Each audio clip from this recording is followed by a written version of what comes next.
Alors, il y a une quinzaine de jours, un colloque sur Pluton en Verseau.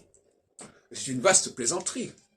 Alors, on nous dit, ah oui, mais Pluton, vous comprenez, il n'est pas passé en Verseau depuis 250 ans. Ça, c'est le fantasme des planètes transsaturniennes. C'est le fantasme des planètes au cycle long, qui ont complètement perturbé la pensée astrologique, y compris chez Barbeau.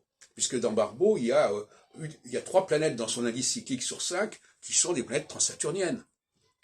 Donc ça me paraît l'erreur épistémologique majeure. Il n'y a pas photo là-dessus. Donc, évitons ces planètes transsaturniennes qui déséquilibrent complètement la pensée astrologique, la pratique astrologique, et donc par conséquent, l'histoire de Pluton, c'est une vaste plaisanterie. Je le dis et je répète. Mais effectivement, les planètes transsaturniennes donnent l'impression de rareté.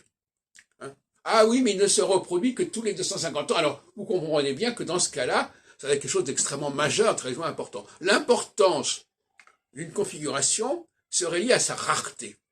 Et les planètes transsaturniennes apportent de la rareté. C'est merveilleux.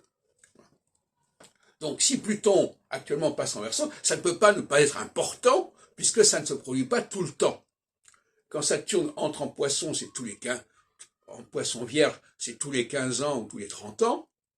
Quel rapport avec Pluton qui lui met 250 ans pour faire le tour du zodiaque? Bon.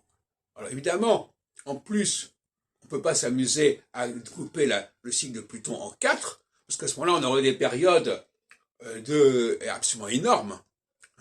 Alors, on va donc diviser en 12. Une des raisons de la pérennité de la division en 12, c'est les planètes transsaturniennes. Parce qu'on ne peut pas gérer une planète transsaturnienne, et surtout pas Pluton, avec des divisions en 4.